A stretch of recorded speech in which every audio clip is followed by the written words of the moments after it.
Welcome back, everybody. Really excited for our next panel, which is on cross-cultural, indigenous, and spiritual use of psychedelics. We're going to go a little bit out of order at the request of our speakers. So the first person who we're going to ask to speak, or we're going to hear from, is Victoria Littman. She's an adjunct professor of law at the Roger Williams University School of Law and Suffolk University Law School on a project on psychedelics law and regulation, or POPLAR, here associated with Petrie-Flom.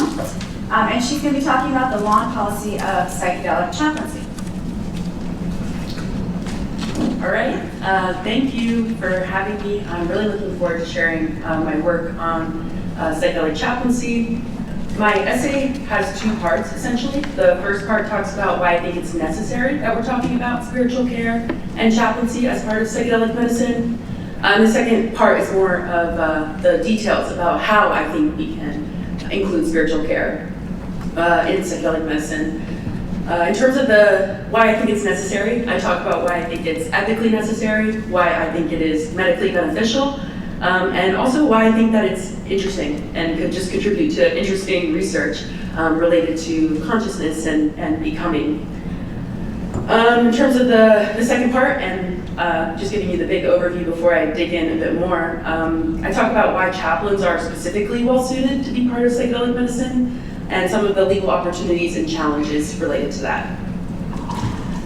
In my work, I define some of my terms that I'm using, knowing that I'm talking really about, as of now at least, a really broad concept. My goal really is to make a larger point about how we think about the role of a facilitator or a guide or a monitor. And I know that there are different laws and regulations, whether we're talking about a state legal framework or an FDA-regulated framework.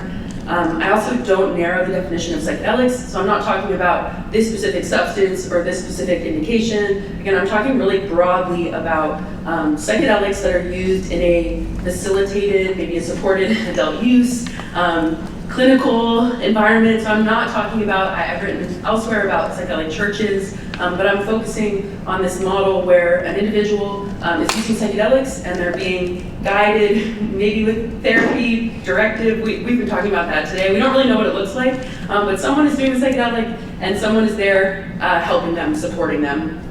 And in my work, I do focus on chaplains, but there are other spiritual health practitioners or spiritual care providers, doulas, midwives, people that are uniquely educated and trained in providing spiritual care. And I'm also thinking about experiences very broadly. So there's this great term, SERT experience, S-E-R-T. It stands for spiritual, existential, religious, or theological. I didn't come up with it. Dr. Roman Politsky and some other researchers related to the Emory Center for Psychedelics and Spirituality have come up with this term. I like it because it covers a lot of ground in terms of the types of experiences that people are having that are maybe outside of medical norms, maybe are connecting them to the divine, something bigger. And I'm not, when I'm talking about those experiences, talking about religion, doctrine, church setting. So I hope you have an idea of the kind of psychedelic experience that I'm talking about. So the research question that led to this research paper is, what do I think that the role of spirituality should be in psychedelic medicine? And people have been writing about this. There's a paper that talks about how we should move past mysticism and that we should demystify psychedelic science and just throw the religious, spiritual experiences out. In response, people said that we should embrace this weirdness, that we should learn from it, that the spiritual aspects are worthwhile to embrace. To me, the question here, which we're not going to be able to answer, right? Are psychedelics spiritual aids with medical benefits, or are they medicines that have spiritual side effects? Is the spiritual aspect the mechanism of change, or just some byproduct of what's happening in the clinic or elsewhere? My answer for now is yes, right? I don't know. We need to, but I argue we need to embrace the spiritual aspects, because whether you think that this CERT dimension is the healing potential, or you think it's just some byproduct, most people agree that in some settings, people are having these types of experiences.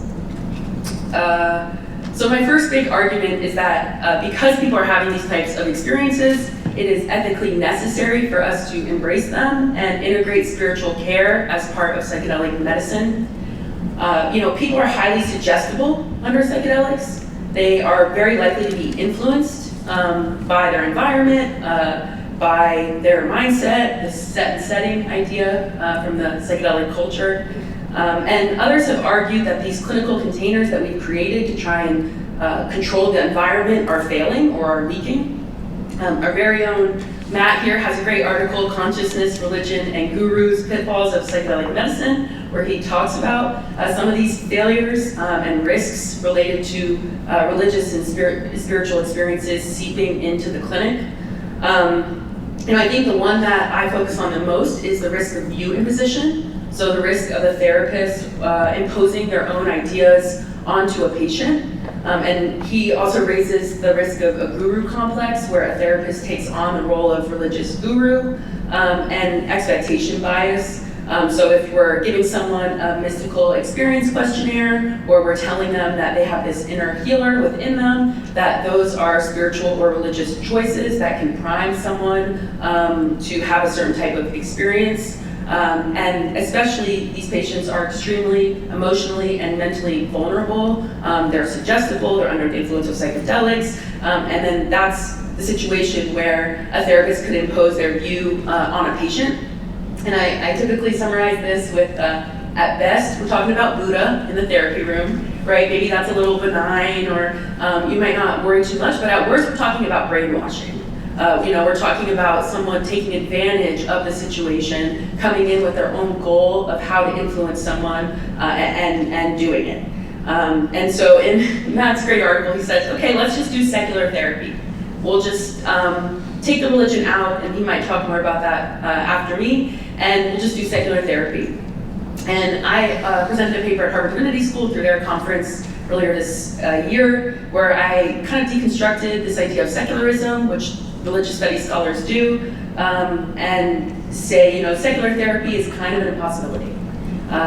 Secularism doesn't just exist out there as something that we can say, oh, that's secular, but religious studies scholars say that secular is defined in relation to some idea of religion.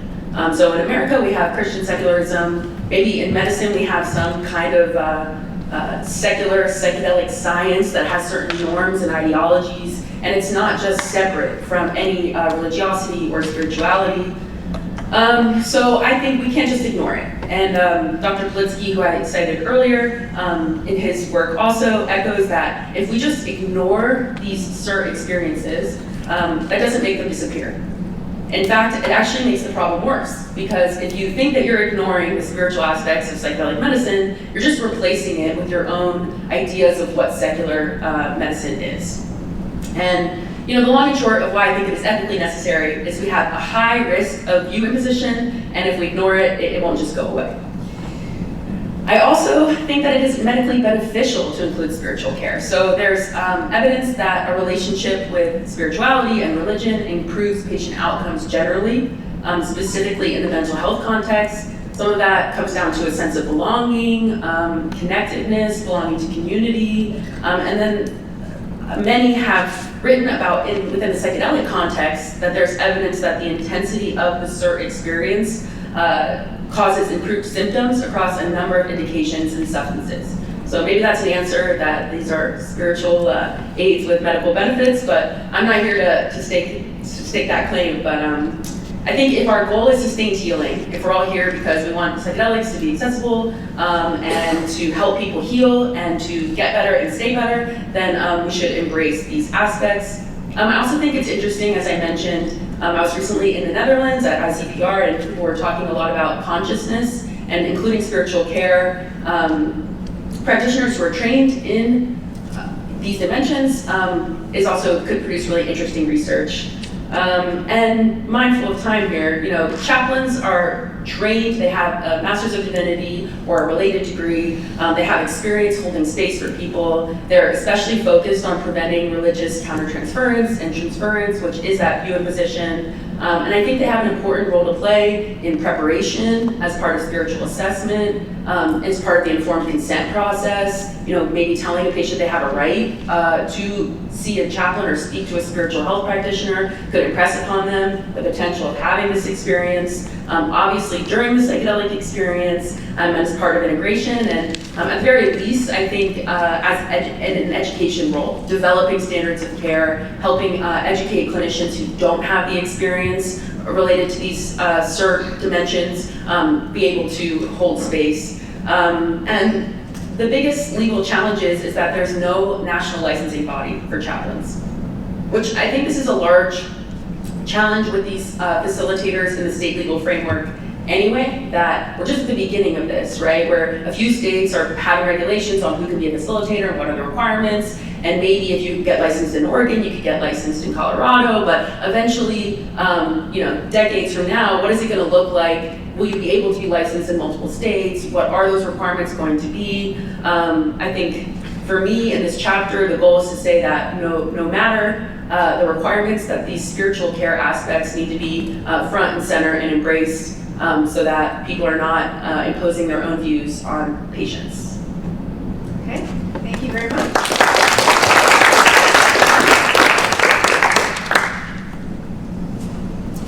Okay, some questions? Yes, Fernanda. So you spoke about the idea that modern medicine views itself as secular, which in a way can actually become sort of a religious adherence to an idea of secularism, which always had a certain value system attributed to it. And I think it's interesting, my experience within medicine is that professions that deal with these CERT experiences tend to be deprioritized and devalued. They're sort of tolerated by the medical world, but they're viewed as fringe. And you can go back to the beginning of the 20th century with the rise of obstetrics, where there was a campaign to discredit midwifery as being non-evidence-based and leading to poorer outcomes, which actually wasn't true. But that was how the transfer of power for childbirth was moved from midwives to physicians, and also from women to men, at least at that time. I wonder if you could comment on whether or not, it strikes me that perhaps if there was more of a versatility, or rather a facility with certain experiences within modern medicine, if some of these problems related to psychedelic mysticism would not be such an issue. That some of this is due to the fact that medicine and science just doesn't really know how to deal with these experiences in the first place. Perhaps if we did and embraced them, if these issues would be problematic less. Yeah, there's a lot of, you just gave me a lot to think about. Putting on my div school chaplain hat, and I presented this work with a group of chaplains that are developing standards of care. There's the Psychedelic Care Network and the Transforming Chaplaincy organization. The training you get as a chaplain is unique. So if we want to add years to medical training where you're playing the role of a chaplain, that it's hard to replicate. That just we should embrace it isn't enough to get you to, just like you wouldn't want your chaplain performing open heart surgery, right? The specialized training is, I think, one of the challenges in general, right, of specialization versus interdisciplinary breadth. I'm all for trying to educate health professionals, doctors around spiritual experiences, but I'm not sure that maybe they just have different roles to play, right? I don't know if I say this, but spiritual care providers as part of a care team. Although again, there's such a broad range within right now, a facilitator in Oregon versus if you listen to the advisory committee meeting, 2 licensed clinicians in a therapy room, and we have such a huge range. Whereas a chaplain might be seen as by the FDA as not qualified enough. In the state, they might be extremely qualified compared to other facilitators. I think on the value piece, certainly there's an undervaluing of these aspects, and one of the arguments that comes up in the literature is that chaplains maybe, or spiritual health practitioners, a good thing to integrate because they're cheaper, they're more affordable, right? It's an economic option that you could make more access by making it more affordable, by having clinicians like spiritual care providers that are more affordable. But chaplains don't really like that idea because they think they should get paid more, right? They think that we're really valuable. So it's this delicate balance of not wanting to devalue them in order to convince people that they should be part of the care team.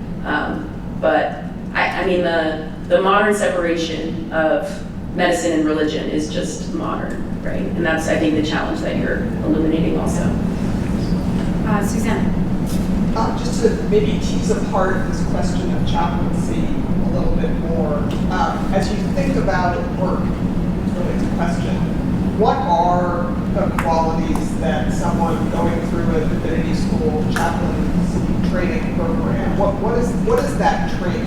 And is it sort of obviously different from the sort of empathetic, sympathetic, like the sort of emotion and empathetic based training that most clinicians, I think, try to have regardless? I'm trying to get at sort of how can you layer on top of medical training some aspects of chaplaincy. And I know it's something that the Harvard Divinity School is wrestling with, and we have a couple of observers from HDS here today, just to sort of get a sense of what divinity schools would have in store for them and what medical trainers would have in store for them. Yeah, something that came up when I was in this work group of chaplains invested in psychedelics, you know, am I arguing, or is the goal that a chaplain is the facilitator, or is the goal that the chaplain is educating clinicians and facilitators? I mean, I think to me, I see two parts to what makes the education and training of a chaplain unique. The first is the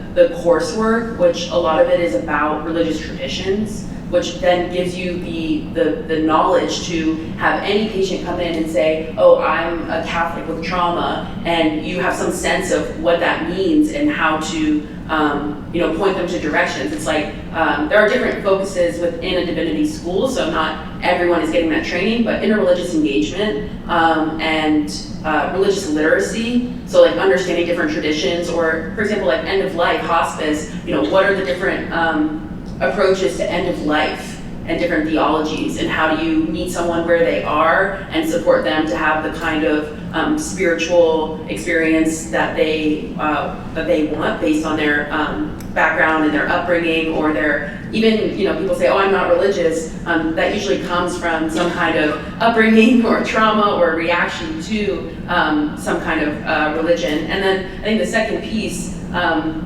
is the practical experience where you're doing either clinical pastoral education or a field ed placement in hospice care, in a hospital, sometimes in a prison. There's a lot of different settings where people get this experience where whereas a therapist might say, look, I don't know about religion and I don't want to touch it, and well, that's interesting. The chaplain is more able to hold that, be a mirror, and we talk about transference, countertransference, specifically with religion and religious trauma, because I think a lot of therapists have their own story related to religion, where they may not have processed how that shapes them, and you could be an atheist therapist and think religion is, not worthwhile engaging with, but a chaplain has decided it is. Right, so I think that's a critical difference out of that. I'm going to jump in with a question for Chris. So, chaplains, I know in your paper you talk about the fact that chaplains are trained in sort of being non-denominational, but they do get training in sort of Western religious traditions. And I guess you differentiate between spirituality and religion. Given sort of the long history of the use of many of these substances among Indigenous communities and cultures, and their very distinctive spirituality that might be quite different, how might or should we be incorporating that into the training of spiritual care providers if they're going to fulfill this role? and what might that look like. And the other thing I was sort of thinking in relation to this is, we've done interviews with people who have participated in psychedelic retreats and things like that, and oftentimes they'll say some of their trauma has to do with their sort of organized religion of upbringing, and oftentimes they come out of the experience with very different religious beliefs than they went into the experience with. So how do you account for that? If somebody comes in and says, I'm a Catholic, and you don't necessarily want to frame the support around those doctrinal beliefs if that's not productive for them.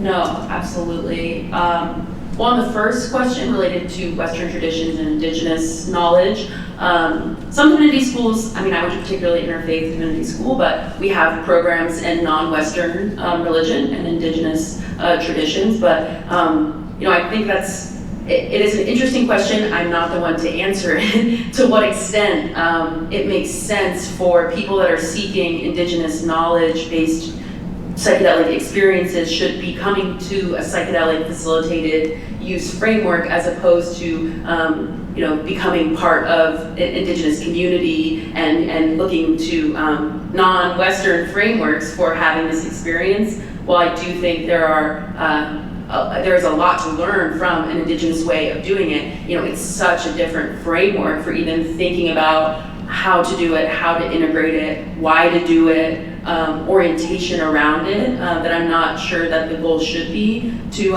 say we're going to bring Indigenous worldview into the clinical setting, but I don't think I'm the person to answer that. The other question related to, if someone comes in and says, I'm a lapsed Catholic, and then they come out and say, I'm a something else, I think chaplains are specifically trained. I got this language from some of the chaplains that I got feedback from, that they are trained to invite care seekers to utilize their own spiritual beliefs and practices in their coping and growth. So I don't think it's like directed. It's not like, oh, you're coming in saying you're a Catholic, I want to give you Catholic framing for your experience. It's more being sensitive to some of the unique aspects of Catholicism, and not imposing the view. Now I will just say, this is an ideal world where chaplains are able to do this and are open-minded, and just like therapists and every other profession, chaplains are not perfect. But ideally, based on their training and their code of ethics, which I talk about in my paper, they would be able to do this. Okay, we have lots of other questions, but we're going to move on, and the next topic is very similar, so hopefully we can get to some of those questions at that point. So our next speaker is going to be Matt Johnson. Matt is the Susan Hill Ward Professor in Psychedelics and Consciousness Professor of Psychiatry and Behavioral Sciences at Johns Hopkins University, and he's going to be talking about psychedelic medical policy, addressing utopian and religious potential. All right. Well, thanks to Victoria for introducing some themes that I'll definitely be mentioning here, and hopefully it'll be some vigorous discussion. All right. Okay, before I get going, I just want to acknowledge I have some advisory relationships by way of disclosure. Companies developing compounds through the psychedelics through the FDA pathway. However, I'm not talking about the work of those organizations today. So I'm going to start with this quote by Sidney Cohen, a prominent psychedelic researcher in the 50s and 60s. He was referring to LSD here, which of course was the primary psychedelic under research investigation in those days. How do I feel about the drug, LSD? I can only reiterate, I feel it has enormous potential. I feel that its best friends are its greatest enemies. I feel that we're doing the wrong thing with it. I think things will get worse before they get better, and I don't know how it will all work out. So I've been in the psychedelic field for 20 years, and I have to say, there's a steady trajectory over that time where I'm coming more in line with this view of Cohen. I'm pretty worried about the directions that things are going to go. And I've spent many years focused throughout my career on psychedelic risks, safety factors, scheduling recommendations, things like this. But in recent years, I've become more focused on more insidious risks. Not the bad trip, not the destabilization of psychiatrically vulnerable people, all very important issues. But these bigger questions, and I would say these risks relate to the big questions. It's my term for it. When you have a high dose of a psychedelic, certain things often come up. Not always, but often. What's the nature of reality? Does God exist? What's the nature of mind? As far as I know, psychedelic research hasn't provided any empirically validated answers to any of these questions, although I would say, arguably, based on some research others and I have conducted, it may be that contemplating such questions affords benefit. Nonetheless, I don't know that we have any answers to those questions. But it's those questions and this general domain that I think actually puts the field at some risk and provides a terrain that we have to be very cautious in navigating. So as it was a great setup, Victoria's, so she alluded to some of my stances on these issues. The big question for me, and let's see, her term for it was view imposition. I think I'm going to take that term. It's about view imposition.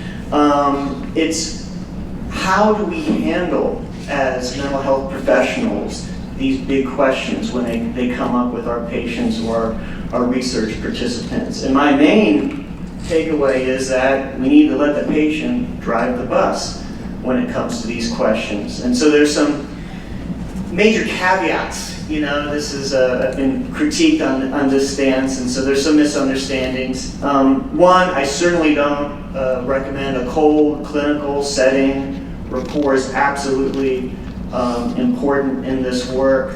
I don't mean we should be imposing materialism or this idea that science is not only arbiter of what's real. I don't live my own life that way. Most people don't. It doesn't preclude the view imposition of spirituality in the sense that spirituality is a very broad term. It's a very messy term. In some sense, I don't like it for that reason, because it can lead to misunderstandings. On the one hand, spirituality can mean feeling connected to your family and to loved ones and friends, and even your larger community and humanity. It could, regardless of whether meaning is somewhere out there to be found, it can refer to finding meaning in life. And I'd argue these are the things that, most Richard Dawkins-style atheists would say, yeah, those are good things to have.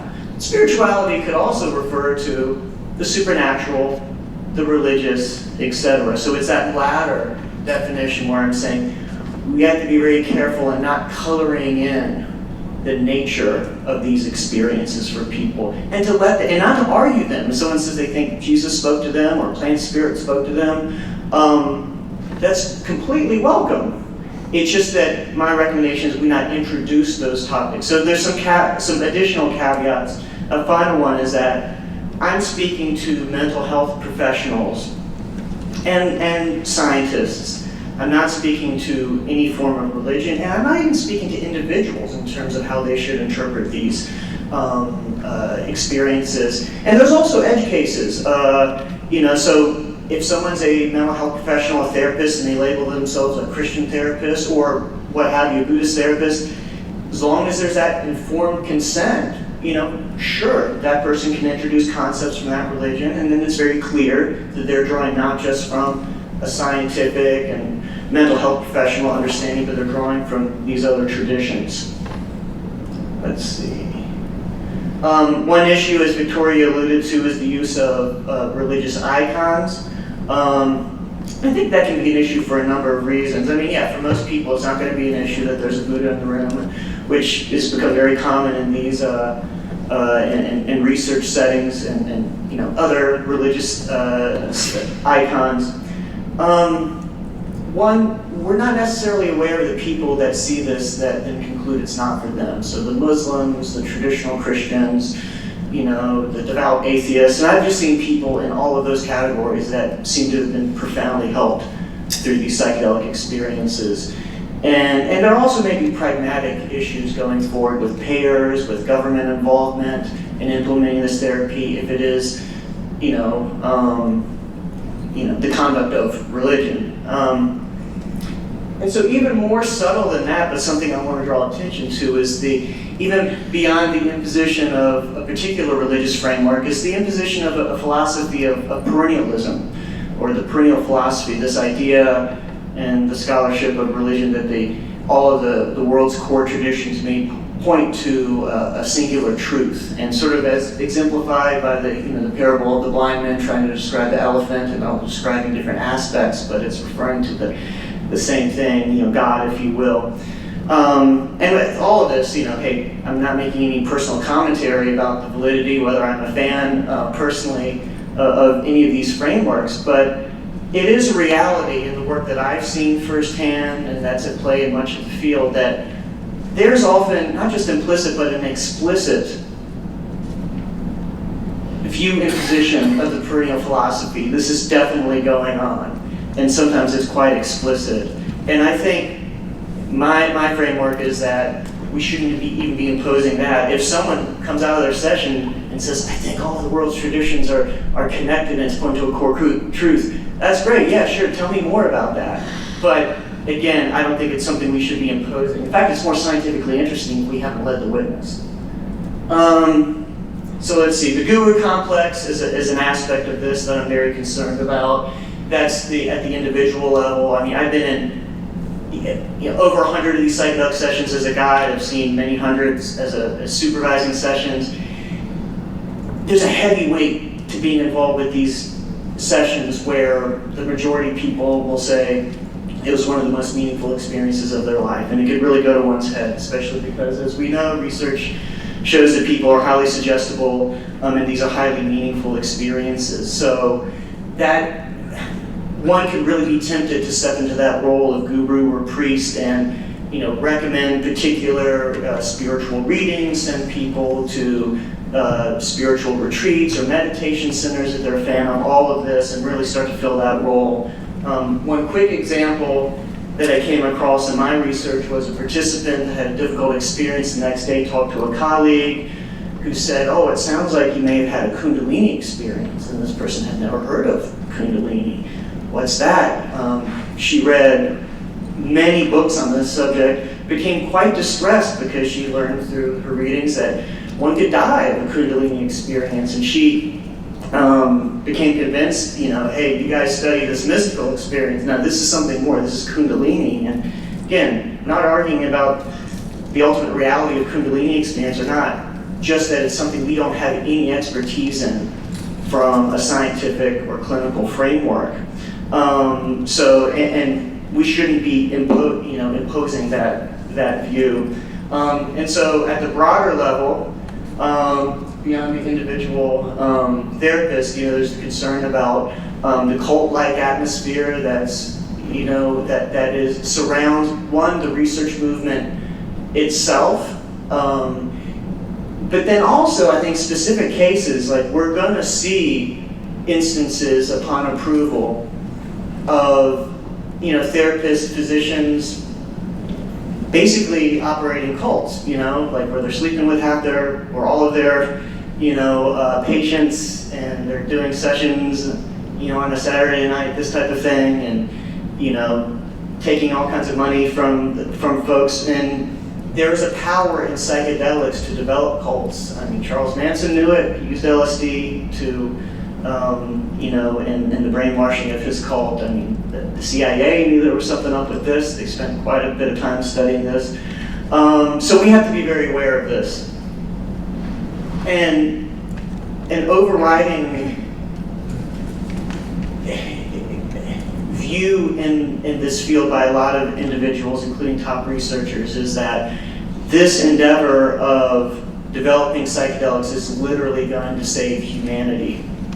And I think this is a failure to learn from the mistakes of the 60s. It's a lack of humility. I'm very concerned about the survival of humanity, but there are people battling,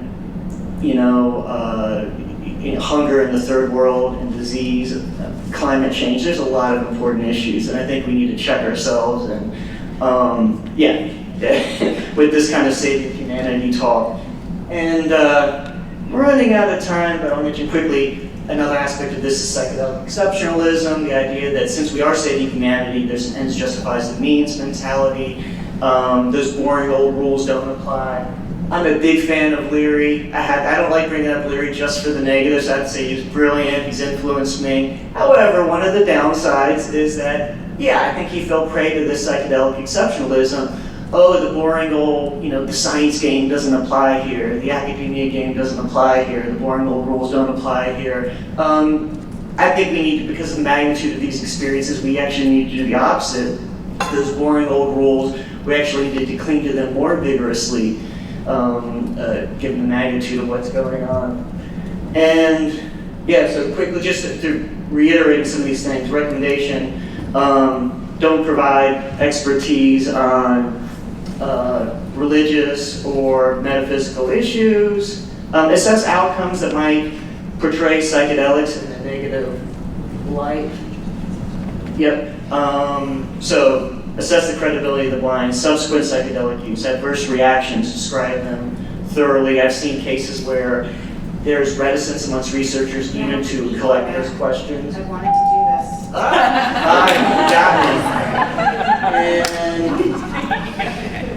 And nice, I knew I'd be the first at something. Monitor inappropriate behavior, and that's it. Thank you, sir. Just want to make sure we have plenty of time for discussion, so I know there's going to be a lot. Okay, Nishay, you want to start? Yeah, thank you so much for the presentation. I'm very serious, I'm not very interested in the cult analysis because I feel like it's such a missing piece of the psychedelic ethics conversation. And historically, a lot of ethicists have kind of deferred to those with power in this field, many of whom came into power by things like financial use and taking money from wealthy people in order to lobby to be so prominent in the first place. So how do you have any ideas about how to bring the cultogenic aspect of psychedelics into an ethics discussion more broadly, especially when so many parts of the field coordinate to marginalize the people who are trying to have this conversation? The only thing, I feel very pessimistic. I sort of like the Cohen quote.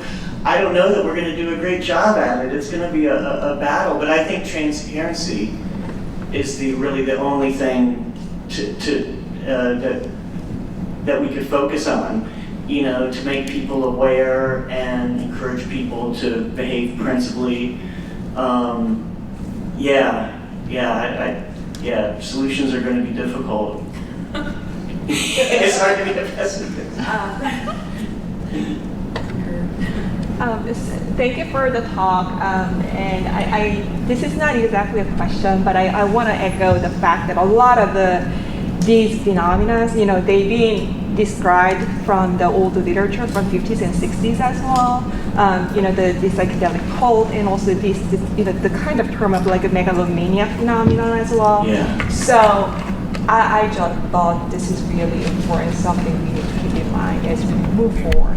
And in fact, when I went to American Psychiatric Conference, Association Conference, there were some researchers in the field recognizing this is sort of happening again, and hey, I think we are kind of like it's really this hype bubble is happening. We are really worried about it, and yet it almost feels like we are concerned, but there is so much social cultural sort of pressure there, so it's hard to speak up. So I wonder if there is a way we can address that. Like, I think about science communication, how important that is, especially for this kind of matter. But we are living in this sort of era. There is so much like media force and misinformation, disinformation that is all over everywhere. So it feels like it's a kind of losing game in a sense. So I was wondering if you have any thoughts about that. Yeah, I think it's important to keep in mind that history, and what some people don't realize is that in the late 50s and early 60s, as psychedelics became more prominent, it was like today, almost all of the press coverage was really positive. Exactly. And it turned on a dime. I mean, towards the end of the 60s, you had the Manson murders, which I mentioned. You had, then and in the early 70s, the revelations on the MK Ultra program, and I mean, you had the West Coast concert late in 1969 where people died. So there was all this sort of negative publicity around the psychedelics in a very short span that turned. And so I think we need to be aware that if we're not balanced, like things could shift very abruptly. And because if we don't get in front of some of these issues, like warn people about even things like at a very practical level, like, yeah, it's going to be really rare, but you treat 10,000 people, like, someone could jump out of a window if you do it. Like, you shouldn't be conducting sessions on the edge of a cliff in Oregon or with an open window on the floor. Yeah, probably the vast majority of sessions, it'll be fine, like, but you treat 1 million people and some crazy stuff is going to happen. And so the more we're honest and we speak about these issues, I think the more of protection it's going to be for when some of the crazy stuff does happen. And so that it doesn't mean that, oh, all psychedelics are going to lead to this. It's like, no, these are very powerful tools and they come with some risk, and we need to be balanced in the way we use them. Great, we have Christoph and Susan. Yes, so thank you very much. I share all your concerns and the risk and the diagnosis, but I would like to press you a little bit on your recommendation of the solutions, also based on your paper. You didn't really get to this. So as far as I understand you would say therapist hands off when it comes to metaphysical, epistemological kind of questions. And I see where you're coming from, but on the other hand, we have highly vulnerable people. Now we put them into this process which shakes up their beliefs. And I think they're also, I would call this toxistic vulnerabilities. They're vulnerable in forming new beliefs, changing their beliefs in irrational or hard to justify ways. Let's not talk about false and true beliefs, but let's say rational justification. If we do not do anything, we have a chance that this therapy will make people worse off than this therapy. So we need to have some counterbalance, and we should be providing this. So do you also think that there must be some countermeasures, or should we just let people form the beliefs however they want to form them? Do we not see the problem of then having even more part of the population wandering off kind of weird Right. systems? I guess the first thought that occurs to me is that I don't think there's this sort of vacuum at the metaphysical level, like what's the nature of reality, does God exist, that we need to fill. Like, when it comes to positive mental health, I mean, that's a very different story. I mean, we should be, filling in that void and helping to provide that structure. And, but I don't know, I've seen, hundreds of these sessions. I've never had a participant say, Matt, tell me, is this a glimpse of God? I really need to know. Maybe it's the way I sort of present myself as I don't want to be that authority, but I've never seen a person where it's like they're really dependent on the psychedelic therapist or session guide to provide those answers. But I have seen cases where there's an imposition that I've become concerned about. And I would also say I think it's very valuable. I think there's a big role of chaplaincy here, and it's all about, the more I've learned about chaplaincy, they basically take this view of like, hey, they're willing to work with people of any faith and no faith at all and meet them where they're at. And so, so there's a role for referring people to chaplains or for the involvement of chaplains, and for people to seek out their religion. There's nothing to, as a therapist, you can say, it's, someone's really focused on these religious, existential issues. It's like, oh, do you have a religious faith? Perhaps you want to consider reaching out to your priest if you're Catholic, whatever it is. And so I think there's a lot of nuance there where we can, when it does come up, we can, make those recommendations. Okay, last brief question and brief response from Susan. One of the things when I was reading the literature on psychological outcomes of people that are for the first time psychedelic users, just the incredible sense of isolation they feel afterwards. So again, it's like ontological shock they've had to experience that doesn't fit with their families and friends' beliefs, with their religious beliefs. They can't even go to their Western trained psychologists and talk about these things. So how is the field of psychedelic therapy going to be thinking about managing the sort of ontological shock and integrating like all new worldviews coming in, and then also just a suggestion like you all might want to look at. There's a parallel field to this research on NHI, on non-human intelligence experiencers, like alien abductees, alien contactees, that's being organized in the UK right now, that's working with the NHS to sort of educate like healthcare providers, mental health and primary care on the nature of these experiences and how best to work with patients. Yeah, so a few thoughts. One, I think it's important in the consent process, not just in research, but in treatment, to let people know, hey, you may have experiences where you really will feel called to or need to seek out more regular mental health treatment. And so you warn people about this, and people can go any number of directions. So there should be obviously some degree of follow-up care so that the clinicians involved can have their clinical radar up, to provide recommendations, to assure that the person is doing okay, make referrals if necessary. But people can seek out, their own groups, interest groups. I mean, that happens quite a bit, even after psychedelic, even healthy normal research studies. And of course, that's going to be a wild west. I mean, we can't, these are adults, like they could fall into a supportive, healthy group, or they could fall into a cult. But, there are those, people are going to, often I think seek out a new community to help kind of fill that void. All right, thank you very much. We are now going to move on to our final speaker in this session, Daiara Tukano, who is an Indigenous activist, independent journalist, and artist. And she's going to be talking about bridging worlds, enabling cross-cultural respect for the bioethical use of ayahuasca. Thank you. English is like my fourth language, so I really need to speak slow. And I will ask for translation for Eduardo, maybe, for the questions after. I'd like to thank the opportunity of being here and thank the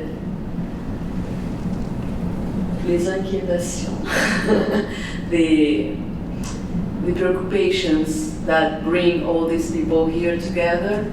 I am from the Tukano Indigenous Nations. We are just one of 100 indigenous peoples in the Amazon basin that have originally this medicine that is widely known as ayahuasca. Our name is Kapi, and it was with my nation that the first scientific determined the scientific name of ayahuasca, that is Tasorentsi Kapi, that is Tukano.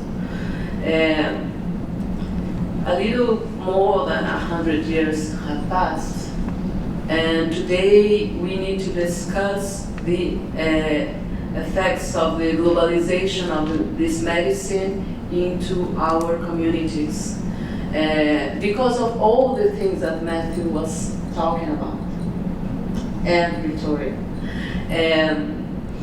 We created an Indigenous conference of ayahuasca in 2017 to discuss a code of ethics towards all the problematic that is happening in many layers, because we are talking about, first of all, a paradigm of science,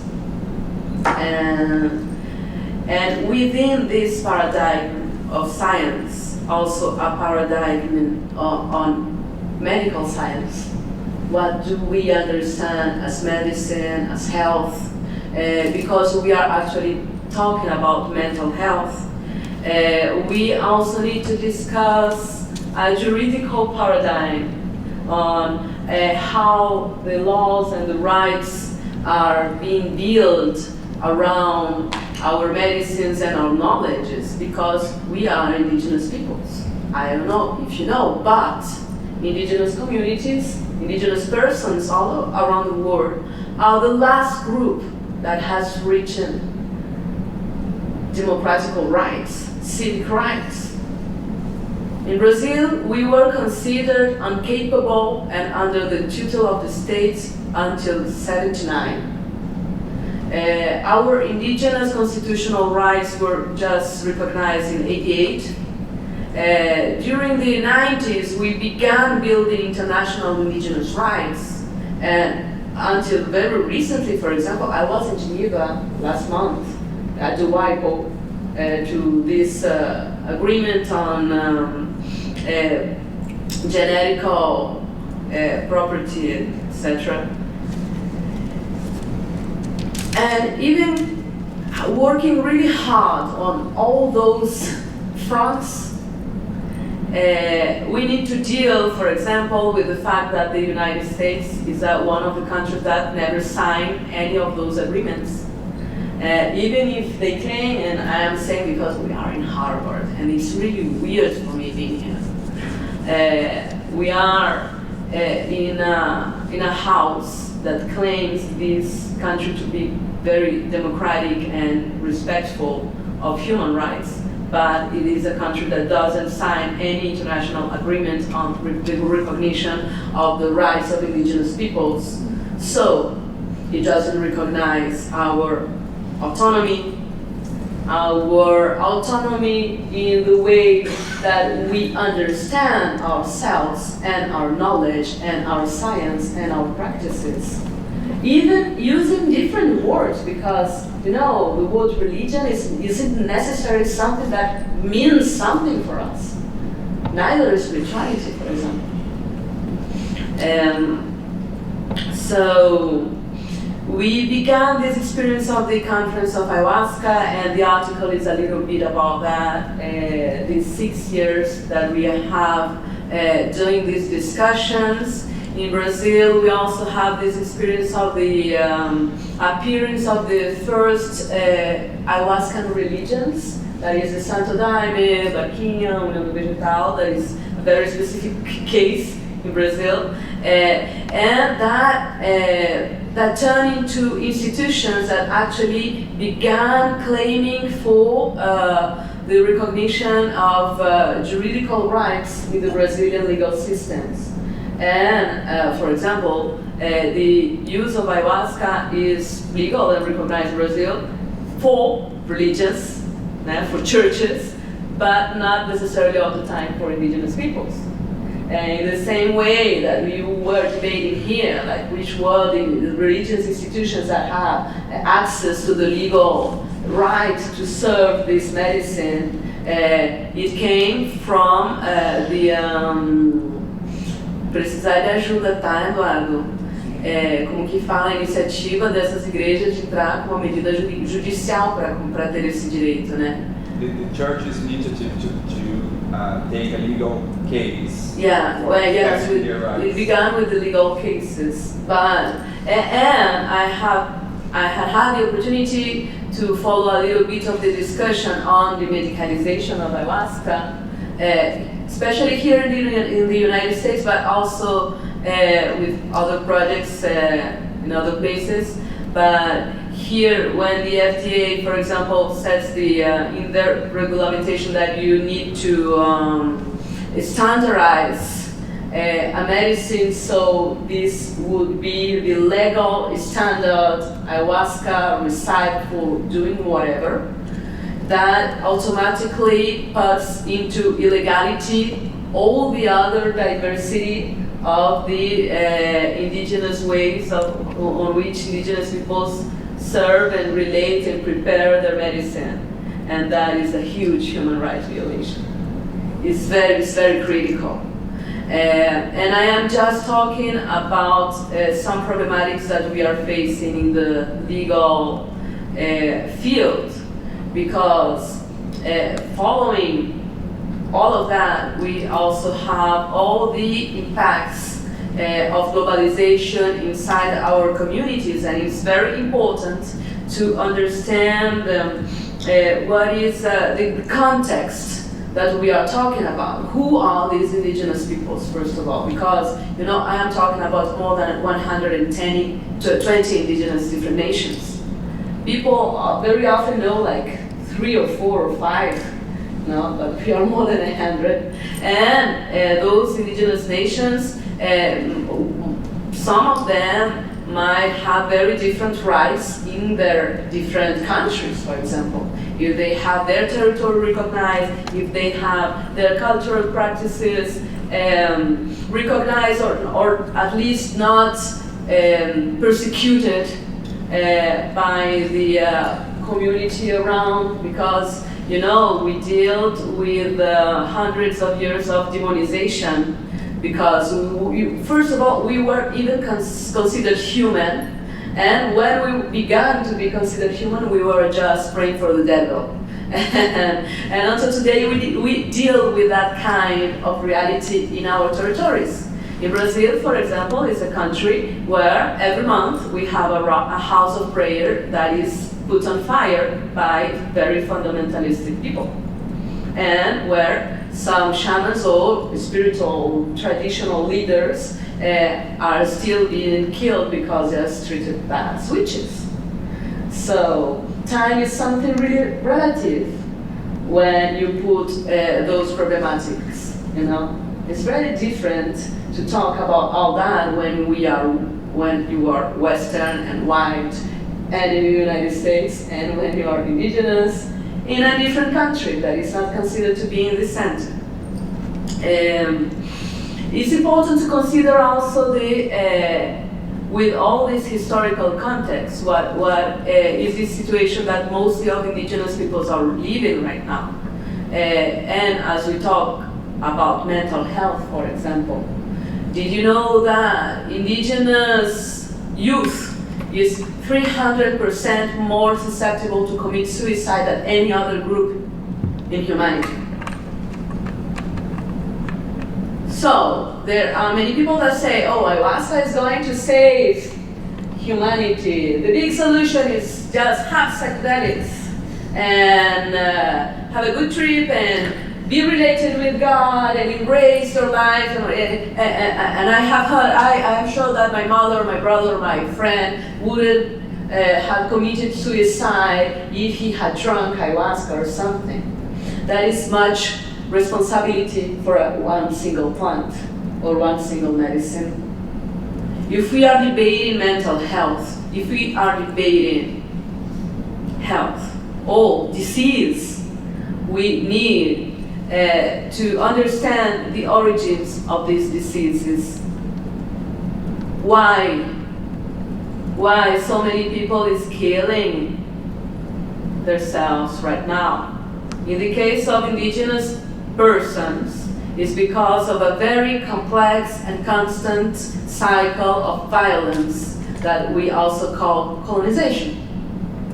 It includes racism, it includes all kinds of marginalization, it includes the denial of their identity, their self-esteem, their science, their languages, etc. So it's very understandable that we have so high rates of suicide inside our communities. And if there are so many research institutes or scientifics that are interested in find how this medicine can help people, why don't you try with us? I have met very rich people from all over the world going to the Amazon rainforest. People that actually are really, really privileged compared to our reality of daily life. And I've been turned like really humble, listening to their histories, you know, because I was raised in the way that we must respect the sufferings of everybody. Like, it's not like just because I am indigenous, I suffer more. It's not that. People have this ability of suffering and of being happy as well. But when you turn ayahuasca into a product, or any other medicine into a product, then there is this logic of the market or the economic interests that are set, that enlarge the historical violences that were already set by all the process of colonization. The mercantilization of ayahuasca today is affecting deeply our communities. Is affecting deeply the relation, como fala? Passagem de conhecimento. Transmission of knowledge. Yeah, the transgenerational transmission of knowledge, because of why should people know about something? Like, the reason is not, I want to learn my tradition because I want to make money. You know, that is a reality that Western culture sets to youth in Western schools. We were talking about how dangerous it is to influence influential people, like qual que falou mesmo? You said like suggestible people. That is what we do with children. So,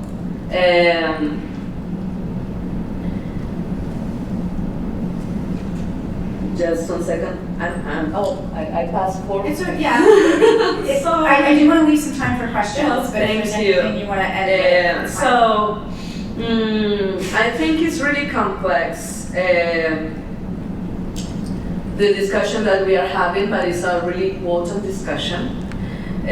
We are still working in Brazil to build spaces to have more of this kind of discussions. So next year in January, we are heading the 5th Indigenous Ayahuasca Conference. We built a group within the Brazilian government to try to regulate the legalization of the traditional use of ayahuasca. We are still not having a clear idea on how all this knowledge must be recognized, because we are talking about genetical resources, we are talking about cultural heritage, we are talking about material and immaterial patrimony, and those are things that are subjected to very different laws and politics and national policies as well. We participated to, and I went to Geneva to follow the discussion at the WIPO, and it was a very interesting turning point after more than 23 years of discussion, where we at least said one point that is very important for us, that is the need of the recognition of origin of genetical resources into this agreement. So the indigenous communities or the communities of origin could have access to a benefit sharing or some kind of reparation for all that has been taken. So this discussion is not just only about the paradigm of science. It is also about a paradigm of democracy, of justice, historical reparation, and the recognition of the full complexity and richness of the different cultures that exist worldwide, that are really as ancient as any other, without forgetting that we are just humans, you know. We are subjected to commit all the mistakes, but also to give us the chance to having a good conversation. So I thank you again for this opportunity, and sorry for my bad English. Okay, we're going to take 5 minutes for questions from the audience. So Leonard, we'll start with you. Thank you, Maria. Eduardo, tu traduz, por favor? Yes, Randy, you help. Thank you, Maria, for a very persuasive talk. As we spoke in the last break, I advise a venture fund in New York to invest in psychedelics.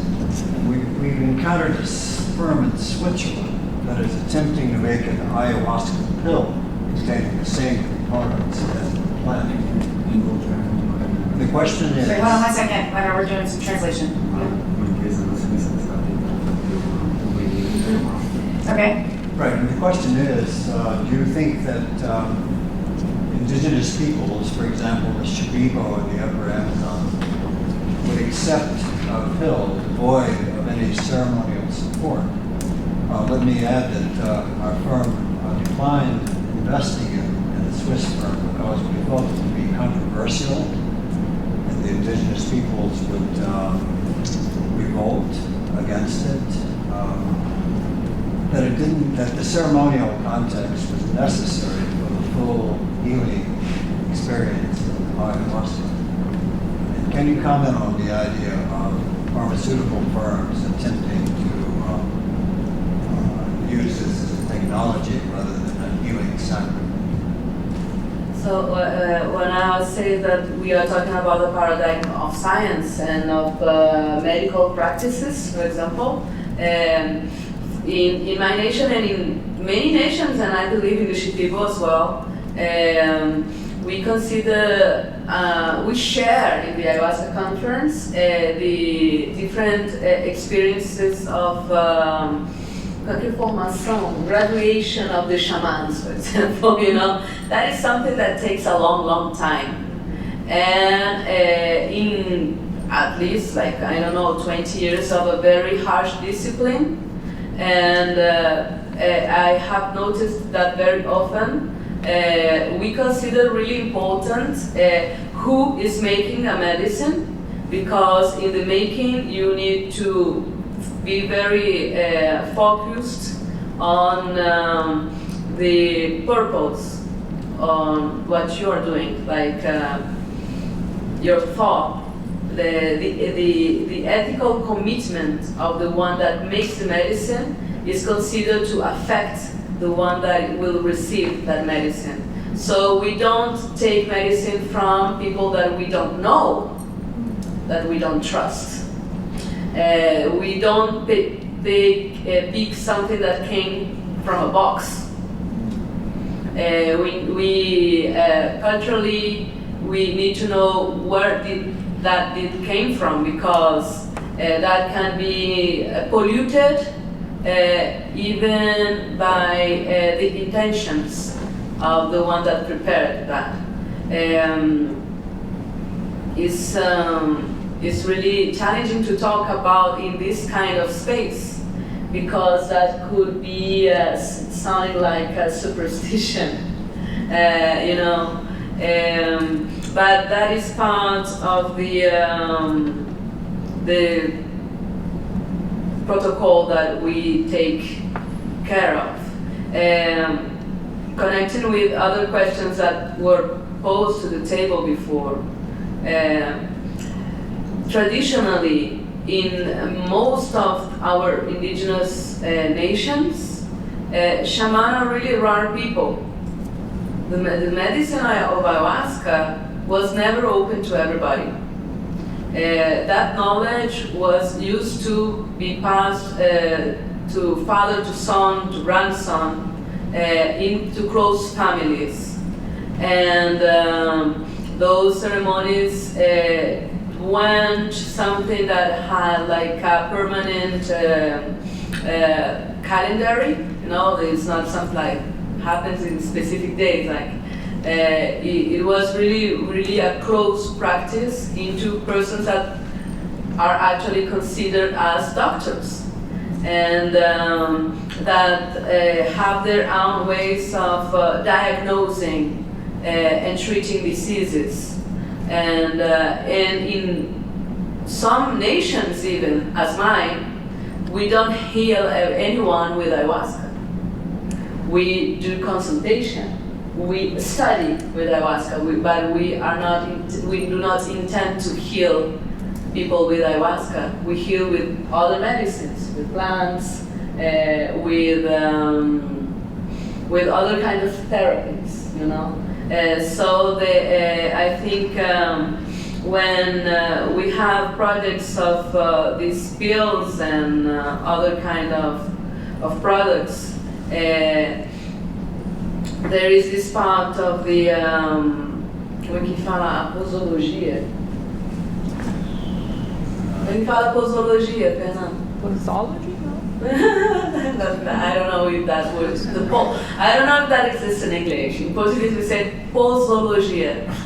Posology is like the way you administrate a medicine. Dosage. Huh? Dosage. The dosage? No. Posology. Posology. So it's the same word. Yeah. Wonderful. Like, you know, you need, if you have a doctor and you have a patient, you need to understand what is the reason that person is looking for you, what is he feeling, and what you are going to give him so he could be better. That is medical science. And for us, the part of the administration includes the way the medicine is even being produced. So it's really difficult for indigenous peoples to even understand the making of a pill. Thank you. Okay, unfortunately we're out of time, so hopefully we can continue this discussion during lunch, but thank you very much to all of our panelists for their